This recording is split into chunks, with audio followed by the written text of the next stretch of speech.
Please zoom in. Okay.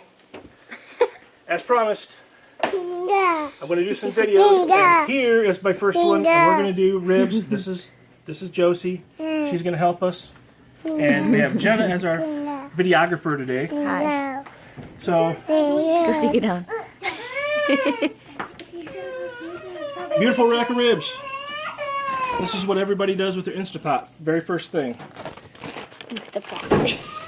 This is by far my favorite rub for ribs or any kind of chicken. It's the Slabs chicken and rib rub. This stuff is the best stuff. I love it.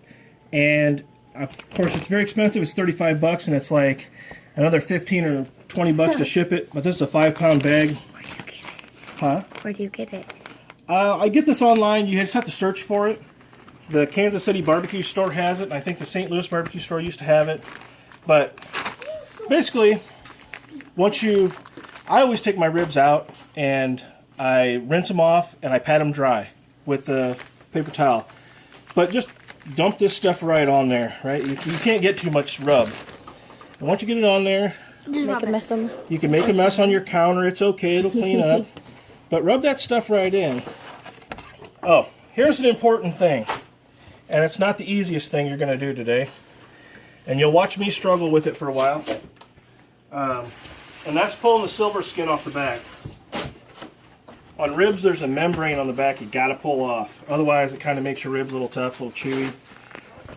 So, you got to try to find a good starting spot. And that is sometimes difficult. And it helps to have a paper towel. If you can find a spot to start, a paper towel will help get some grip because this stuff's kind of Slippery. hard to get. I'm going to have to edit. Here. So, here I finally got a piece of it. Small piece, But but nonetheless, it's... 3 months later. Catch this if you want. 5 hours later. Just 4. Alright, so after you get that membrane off, no matter how many hours it may take you, go ahead and rub it up some more on the back side. Can't hurt. I like to make sure I get those sides. It's the beauty of having a 5-pound bag of seasoning. You can really just rub it in there. So, there we go. So, after I get those seasoned up, I usually like to wrap them up and let them sit in the fridge for 2 to 4 hours. If you can do it overnight, that's even better. However, my mother-in-law is coming, and I promised her ribs, so ribs is what she's gonna get. I am going to go ahead and I'm going to slice these in half and put them in there. I'll go ahead and just do those ends there with the little rub that's on the thing. Might as well go ahead and pick up what's left on the plate with the... Alright. So, Next you do what, Dad? What do you do next? a lot of hand washing involved here. Alright, What do you do next? so we're just going to throw a little bit of water into the Instant Pot. Not much, you know, you can do apple juice is good, beer is good if you have it. Beer.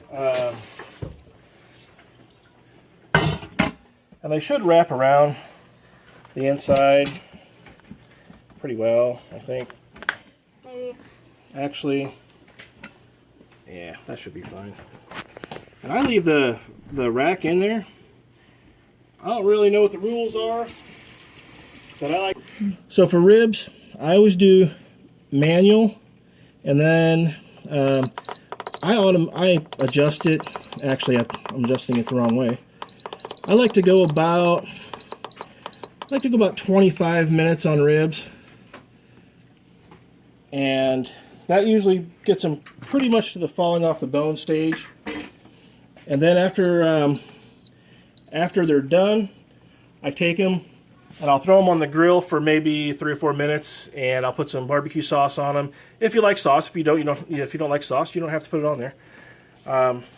And that's it for now. We'll be back as soon as I get them on the grill. We've got to get the barbecue sauce. Here we have the finished product. Jenna gave you a little bit of my favorite sauce, is the Kansas City. Real cheap sauce. Heinz, Kansas City Sweet and Smoky. Great for ribs. It goes well with the rub that I put on. And so, that's all there is to it. And me, my mother-in-law just arrived. This couldn't have been a better timing. We're going to eat.